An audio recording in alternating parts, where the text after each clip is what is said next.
Hey everybody, I'm a little sick now, so bear with my voice. I'll just, yeah, do a little bit.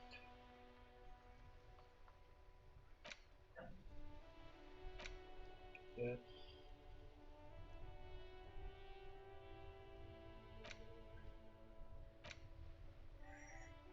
Voiceover.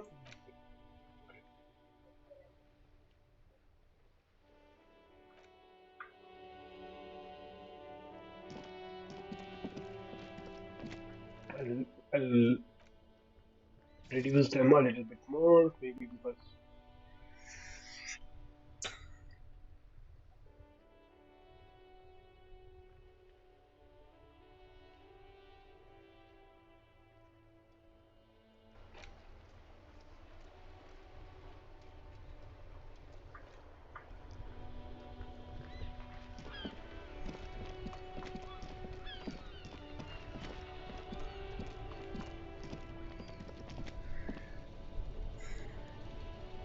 Now, what I have to do is,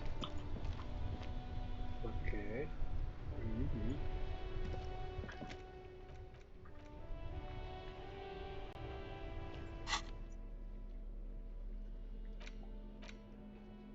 It's the ledger you found in the trash, a cabbage of papers hanging from the board, with the permeables drawer inside. It's barely held together by a clip, then made complete by the faint smell of urinal cleaner. Arson, petty theft, spousal abuse, handwritten logs on dozens of investigations. You don't exactly close them, so much as distance yourself from the smelly papers. They're a little further from your nose now. In the back, you see thin, translucent copy paper, some neon yellow, some bright red, all covered in boxes, like marching armies. These look like official forms, waiting to be filled out. Then rip I'm, them re- from the binder and hand them out, according to type of form. I'm so sorry, anybody listening to this. I'm a little bit sick, a little cold, and I'll be struggling speaking, so bear with me. I hope you enjoy the content. Rip them from the binder, hand them. 3. The topmost are misconduct fines, the middle ones are station calls, and the bottommost are field autopsy forms. Each is easy enough to make sense of. You don't have to be an intellectual giant to do police work. A monetary penalization ranging from 20 to 250 real. Severe cases allow for 1,000 real, but that requires special paperwork. The details of issuing these fines are spread out over the rest of the fields, but they appear pleasantly vague. Pleasantly vague. These are quite sinister in tone. They give a date and time for the person to appear at the specified precinct police station. Below the call are the criminal charges you risk by not appearing. Below the call are criminal charges you risk by not All in a print so small it could be considered downright cute.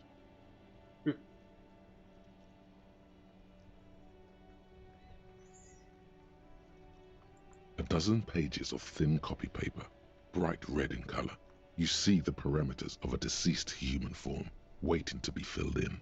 Age, sex, condition of internal organs. Yes, all that remains now is to fill those forms and hand them to people. Fines for wrongdoers, interview requests for bad guys, and field autopsies to dead guys. The rest of the stinking cellulose is much worse for wear. Being sandwiched between the board and the rest of the paperwork must have spared the fragile copier paper.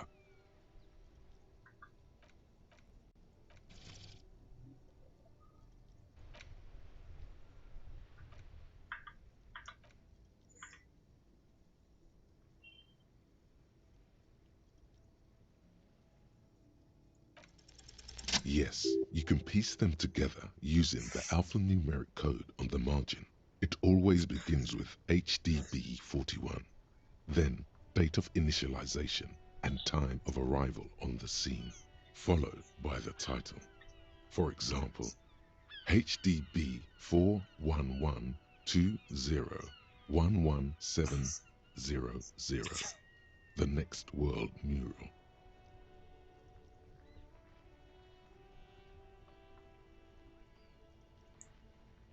Yes, you can piece them together using the code on the margin.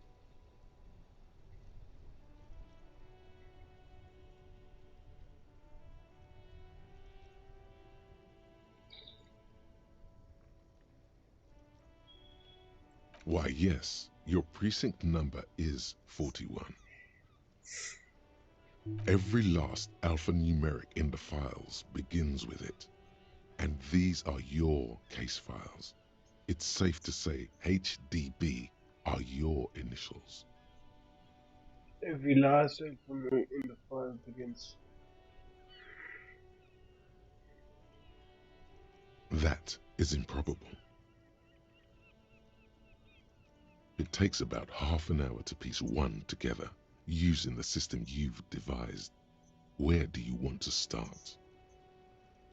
This one is relatively easy to reconstruct.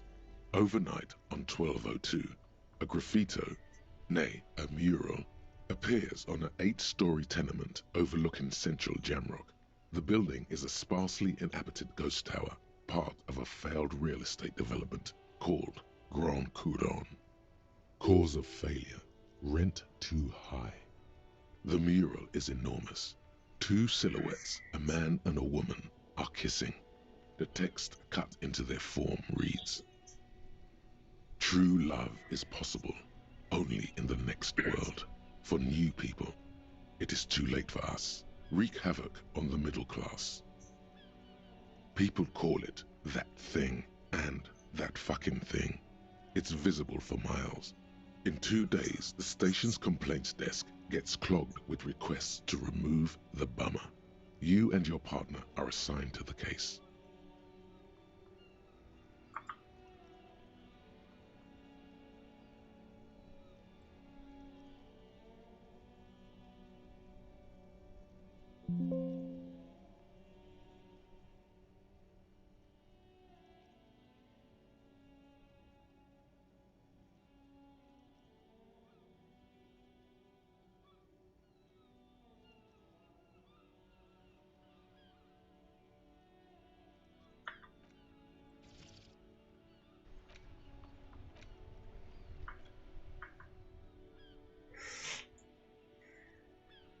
The graffito crew is easy to track down.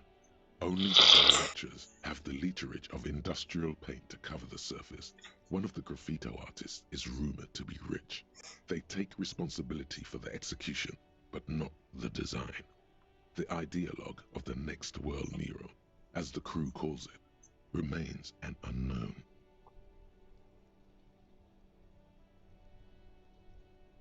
Interesting story so far. I don't know if uh, if it is even possible to make this kind of game again. The case files do not show you finding the author of the design. The crew agrees to clean up after themselves. However, your partner, JV, is against the removal, citing public support for conservation. This leads to a debate in Precinct 41, which then spreads to the streets of Jamrock, ending in a rare plebiscite organized by you and the rest of Row 3. The 9,000 people subjected to the mural's message, all of Lakeside, Central Jamrock, and Villalobos, plus half of the eminent domain, participate in the vote. Although the case begins with what appears to be a lot of rambling on the streets as to how juvenile and stupid the mural is, given a choice between 2 options.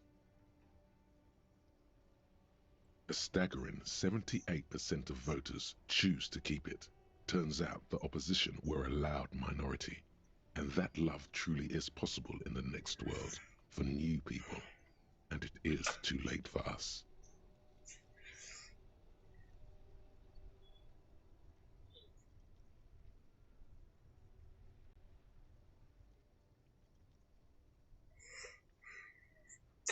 Possibly even lobbied to remove the thing because I don't believe it in the rubbish one bit. Did anyone ask you what you believe in, man with the smelly toilet ledger? What do you want to tackle next? Or are we done? Damn, what a roast. AKA Leslie and Burke. AKA the public indecency drunk and the property damage drunk is a cursed case. It has been passed from unsuspecting officer to unsuspecting officer for 10 years. On January 29, the unsolvable case made its way to you. Why you accepted it, it is unclear. Every officer, and indeed most civilians in Jamrock, know it's unsolvable. Leslie will always take his pants off when he's drunk. Burke will always trash everything. It's just what they do. It is their nature. You cannot change the nature of a man, and you can't lock them away because public indecency and small-scale property damage are not punishable by incarceration. Okay.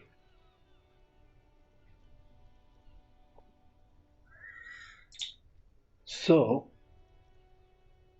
I don't know how this is unsolvable case. The only way for Leslie to stop flashing his genitals to cop passes and for Burke to stop dismantling signage and rear view mirrors would be for them to stop drinking alcohol, which in their 40s or 50s, it's hard to tell because of their distorted features, is a medical improbability on par with you ceasing to produce the expression.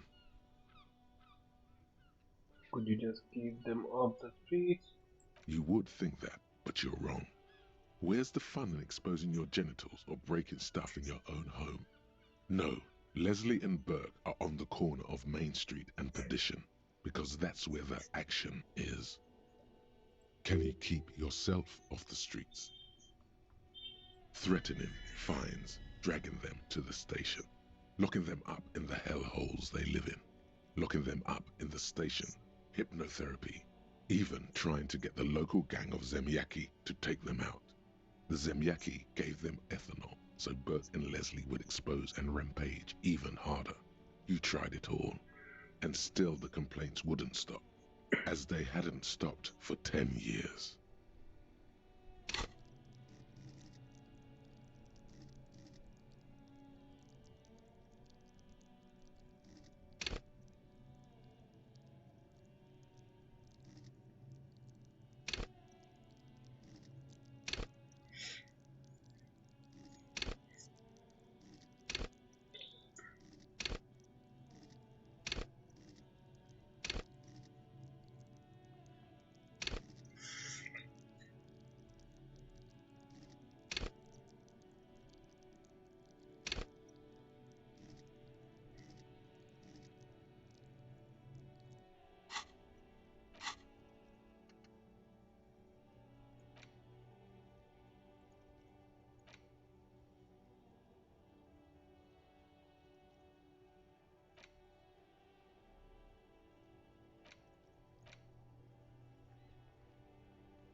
It's plain to see from the files that you, Satellite Officer Jamie, and Special Consultant TH had more important cases to attend to.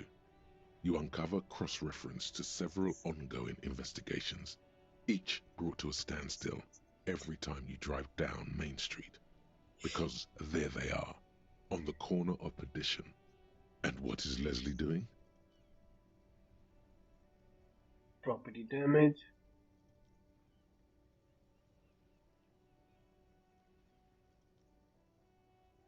No, that's Burke. Leslie's shtick is flashing his genitals, remember? How will you ever solve the unsolvable case if you can't even get that straight? Well, turns out it's pretty simple. The case becomes considerably less comic one day when Burke takes a swing at your ledger. He must have confused it with the property he likes to damage. But the joke's on him. You're also drunk. Drunk out of your mind on potent Pilsner. You slam the hardened plastic board in his face, then proceed to beat him unconscious with it. In the process, the ledger sustains damage. The compartment within, reserved for permeable documents, is jammed shut. You stop your assault on the now unconscious Burke to open it, but are unable to do so. The officer began to cry, reports Leslie, who, at this point, is tending to Burke. He came at us, and at us. I think he was trying to kill Burko. While trying to kill Burko, you slowly come around. The permeables compartment is open. You've smashed it open on poor Burko's kneecaps. The good news is, Burke can't walk anymore. Lol. Can't get out of his apartment, an invalid. With Burke to tend to, Leslie cuts back on the indecent exposure. Maybe he flashes his genitals to Burke. Who knows? But both drunks are off the street. The complaints stop. The unsolvable case is solved. Which is also why the officer responsible narrowly escapes a disciplinary hearing. The end. Do you want to read another one?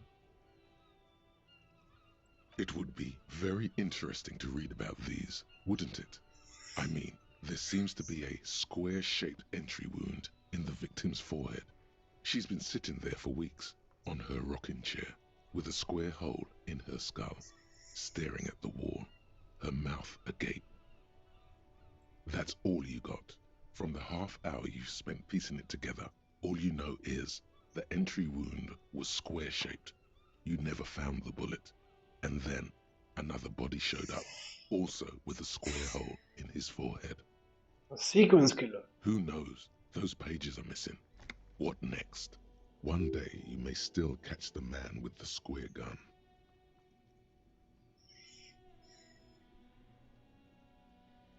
Some assholes brought their couch outside and hung out on it. In the middle of the street, on the roof, on the hillside by the motorway. You know, at an unexpected location. They were young, and they thought they looked cool on it. Why do I feel that I will find a couch somewhere in the map similar to this situation?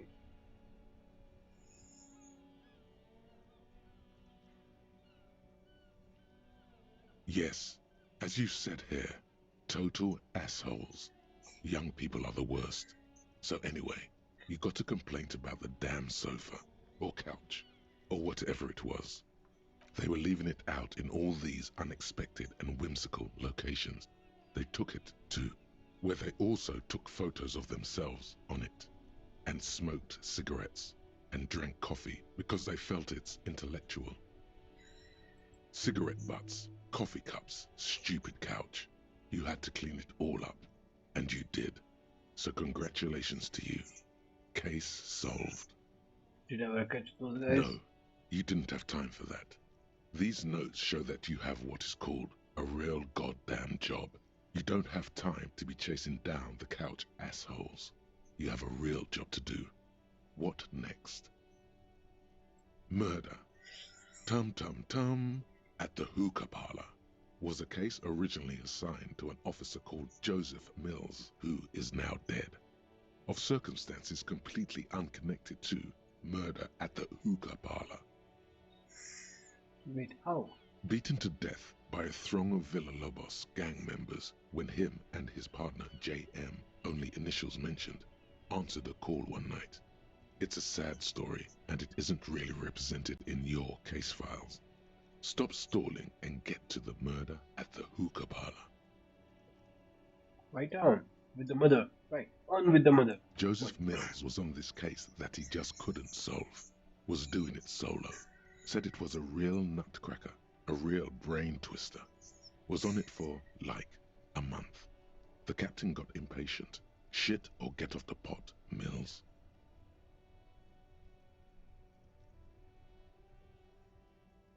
Mills didn't get off the pot. Not yet. He kept at it for a couple of weeks more, racking his brains, running with every theory, as outlandish as they seemed. Still couldn't solve the murder at the hookah parlor. Tough case, he said. Toughest he's ever had.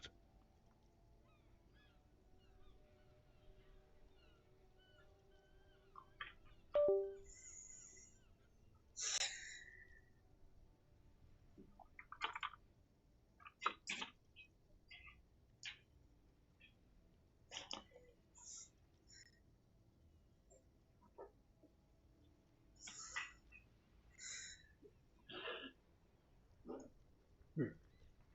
Okay. Wait, was Joseph Miller a good cop? No, he was awful. Awful sense of humor, too. The worst jokes you've ever heard. Really rapey. Still, he'd been on it for months now. Said it was the final case. Said it was uncrackable. That murderer vanished into thin air. That goddamn hookah parlor was all he talked about. Okay, so the case is handed to you because Mills isn't getting anywhere, and you look into it. Here's the setup. A young man is found dead in a hookah parlor. You know, those places where you go and smoke bubblegum-flavored vapor all day. No, it's soot and water vapor. It doesn't do anything. Yeah, so anyway, young man in his 20s found with his skull busted open, right on the floor of the hookah parlor, in the middle of the day. No one else is in there, only client that day. In perfect health, too. Some kind of movie producer.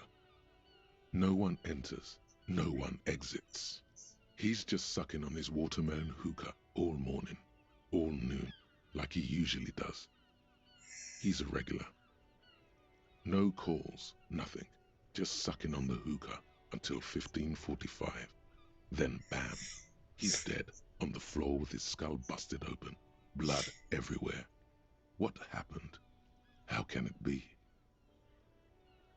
It cannot be because of the hookah. That's the thing I know.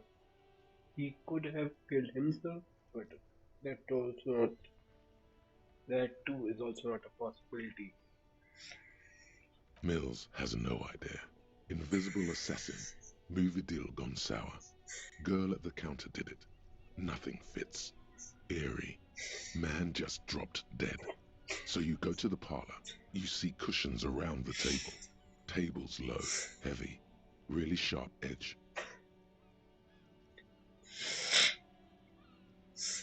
See? You can't even read the thing without solving it. Yeah, it was that. Turns out hookah does do something. It turns off your brain's oxygen supply, and you don't notice it until you get up to go to the bathroom. He must have sucked a lot.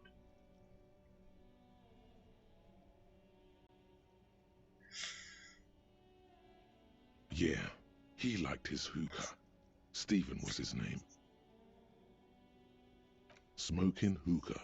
Didn't you hear? I don't know. Trying to come up with a movie script, maybe. Anyway, that was Murder at the Hookah Parlor. Joseph Mills wasn't a good detective, and about 30 minutes has passed, piecing it together. Next. Not much has changed in the meanwhile. A bunch of sodden papers still sags from the clipboard. It takes about half an hour to piece one together, using the system you've devised. Which one do you want? Not much has changed in the meanwhile. It's made of dark blue plastic, hard enough to beat someone to submission with. The edges are rounded, however. The U4 size board feels thick and heavy in your hand. Light shimmers on its wet surface. On the back you see the embossed letters RCM. Something rattles inside, ever so lightly. Is there a hidden compartment? And something small inside, light, made of paper or cardboard, or dried flowers perhaps. Permeables. It's not hidden per se. The compartment is made for permeable materials that would get damaged if something happened to it. The plastic shimmers like lapis lazuli, but it is not see-through. You cannot see to its center. With your hands, U4 sized pages hang from the clip screwed to the top of the board.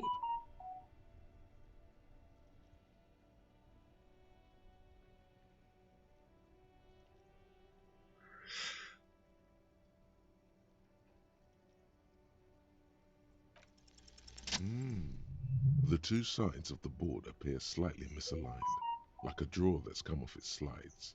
If you bend the plastic on your knee, slowly, the slides snap back into place.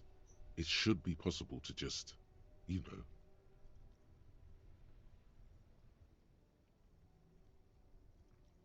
Without resistance or sound, the two panels move against each other. The compartment is now open. Two ticket stubs and a handmade postcard. Two octopuses are smiling, reaching their tentacles toward each other in the colored pencil drawings. The tickets permit access to the zoo in Revachol East. The aquarium costs extra. These let you go there too.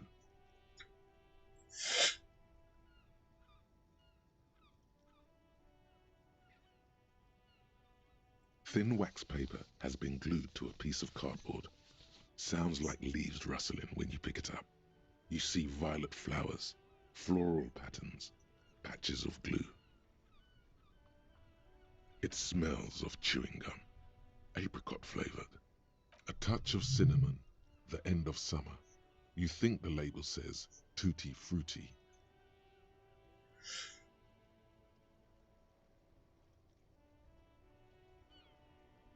Familiar handwriting lines the inside of the card, looped, round letters in a woman's hand.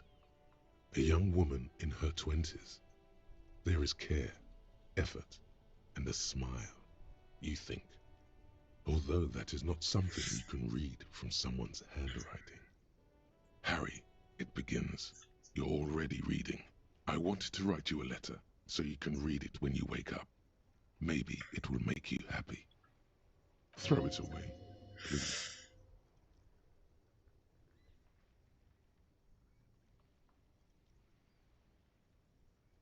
Your hand shakes, holding the card. Every morning when I step out and you're asleep behind me, it says, I find a little piece of sadness in me. I carry it in my chest, down Voyager Road. Every step I take, it grows. By the time I reach the fuel station, it has filled me entirely. I step onto the light rail and look back. Sparks fall from the bow collector. I know it will be like this until late afternoon, when I get off the 42 and walk back to you.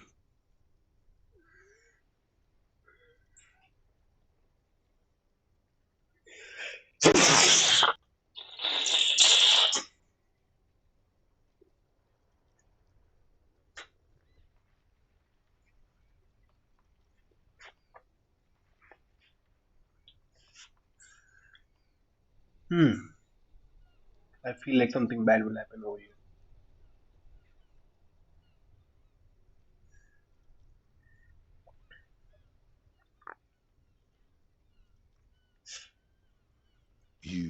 You, every step I take will get lighter. It almost makes me run. Sometimes I do. I can't believe I met you. I can't believe the happiness I feel with you. You have a vast, vast soul, and I will always, always, always come back to it. Kisses, kisses, kisses. You feel the air sucked out of your lungs and the blood sucked out of your head. Everything around you gets dark. Small white dots appear. Sparks fall like snow from the bow collector, a streetcar distancing. You feel the ledger slip from your hand. No, no, hold on.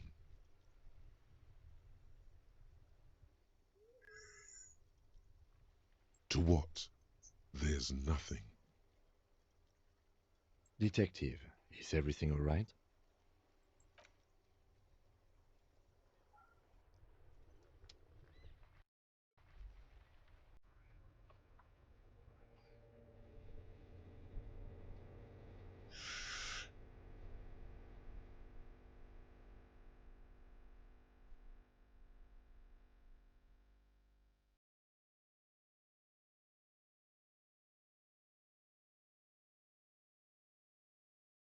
There is nothing. Again. Nothing sad, brother. No treachery, just blackout. Well, almost nothing. There is the ground below you. That's still there. And the small light that's saw fluttering somewhere in the basal ganglia. That's me. Blue eyes, that's me. Who was what? He speaks of the sickening longing, the unwell emotion. Even in the darkness he's grasping for it, still trying to hold on to the great sorrows slipping in the water. Slimy. Here in the paleo-mammalian cortex we call it the shadow. Because it's always there. Tell him, tell him. Ah, yes. In the olfactory system, they call it the apricot chewing gum scented one. It's unhealthy of them to linger on it so. But as they say, what do you do? It didn't smell nice. It smelled like betrayal.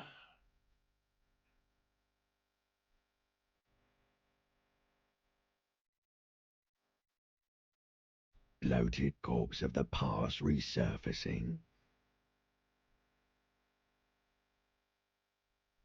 Beautiful. Believe me, stupid ape, its lack of beauty was not the problem. There is no Voyager Road. There are no roads, no houses, no lights in the windows. It's all on pause. Yeah, man. What was that about? You think they would let you? Until you disintegrate into biomolecules? No. Someone is breathing on your face now, inspecting your pupils, stupid idiot. Yes, they're pouring something on you. It's in you. And It's delicious. Glowing lights on a dashboard emerge out of nothingness.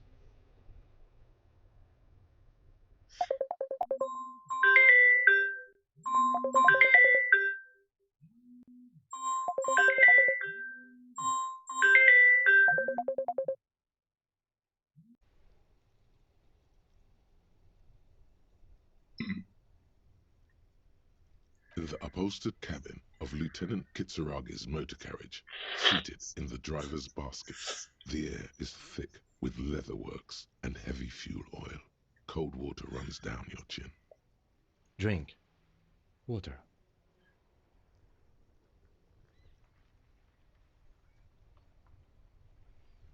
The water is cold, silvery, the stuff of life itself as it pours down your parched throat. The pounding in your head recedes. The darkness parts. Drink. You haven't drunk water in 2 days. Did you know the human body is not made to survive on alcohol alone? You need a secondary form of hydration. With greedy gulps, You down half a liter of cold water. Some of it spills on the driver's seat. The lieutenant pays no heed to it. What happened? You were reading your paperwork. Then you passed out. I carried you to my kinema to take you to a hospital. Then you came to. 10 minutes, maybe.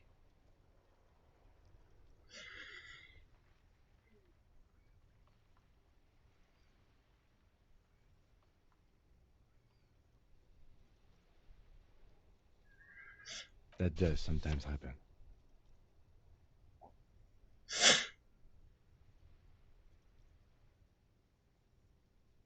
He replies with such understanding, it's as if the burnt-out ruins of the past were an occupational hazard. Athlete's foot for cops. You dropped this. Are you okay to proceed?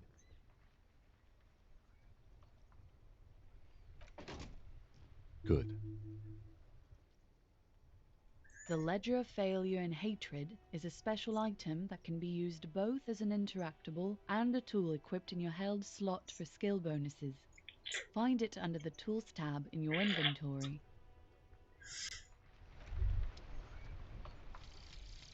Lonesome, long way home. Here we go. Home awaits. Walk past Station 41 and through the market, past the Boogie Street spearhead to the other side of the lake, the frozen eye at the center of the district. Then past the video rental store on the corner.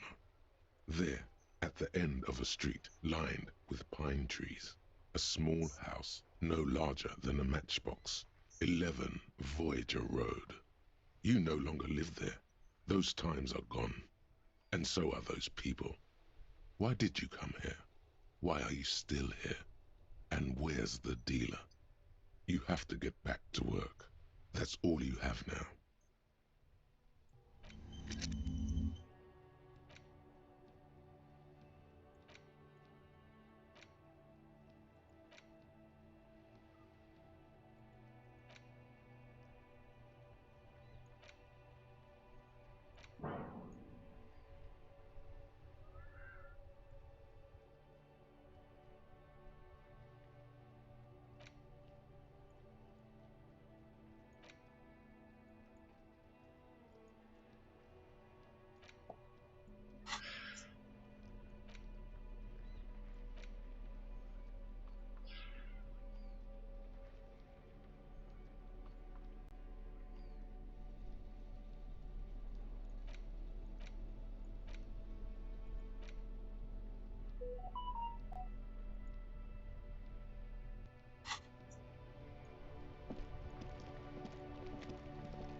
Fuck does Kuno care?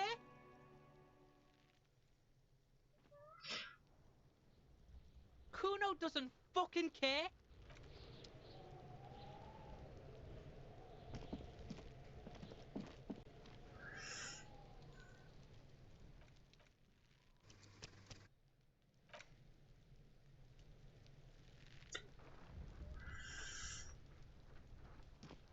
The corpse looks at you with bulging white eyes. The face around them does not look human. It's swollen and ready to burst. His lips are fish-like and his tongue like a ball gag in his mouth. You seem to be holding your breath.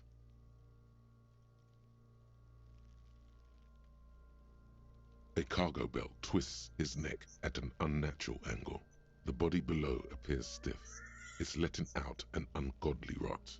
The smell seeps in, even through your clenched nostrils. Active decay. It's okay to throw up, officer. No one is judging. He's about to blow! Cop's gonna blow, Kuno!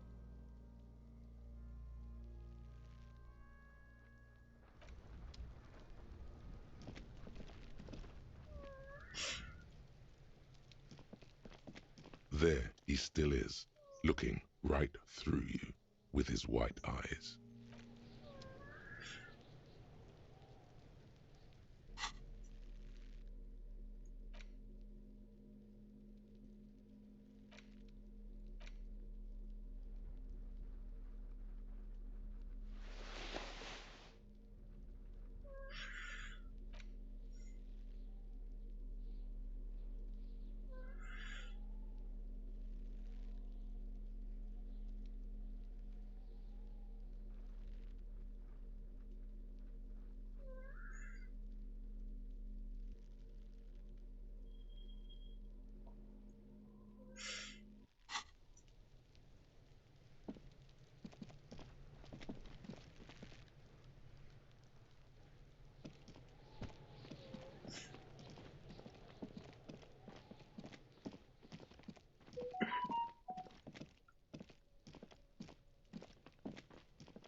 fuck does Kuno care?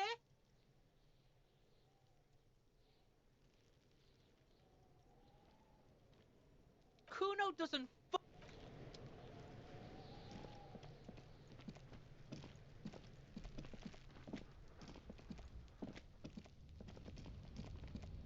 An inconspicuous pile of the roofing material, Eternite.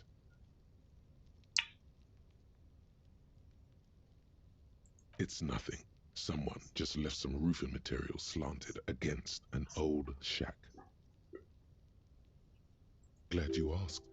When junior researcher Olari Tal invented Eternite in the Vartna Polytechnic Institute some 30-odd years ago, he thought it would last forever.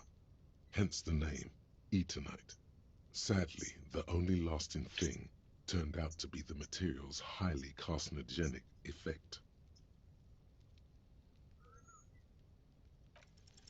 Because it's nice and orderly, well-laid palettes, easy on the eyes.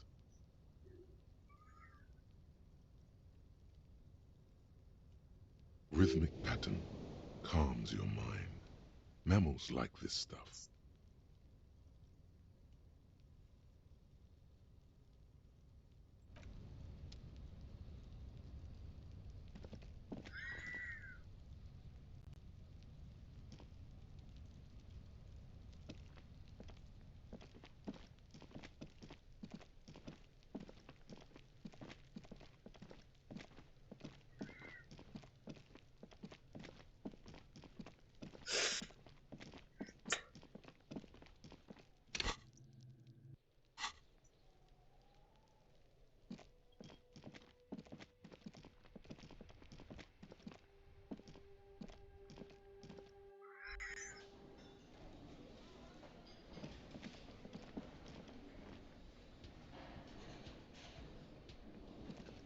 Hello again, sweetie.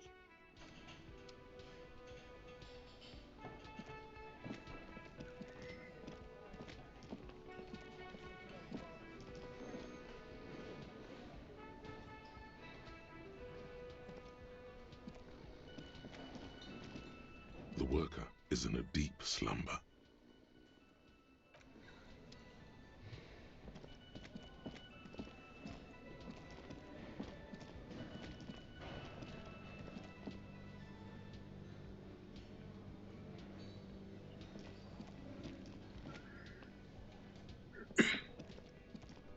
You see a heavy steel door with a prominent dim.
Okay, I'll go.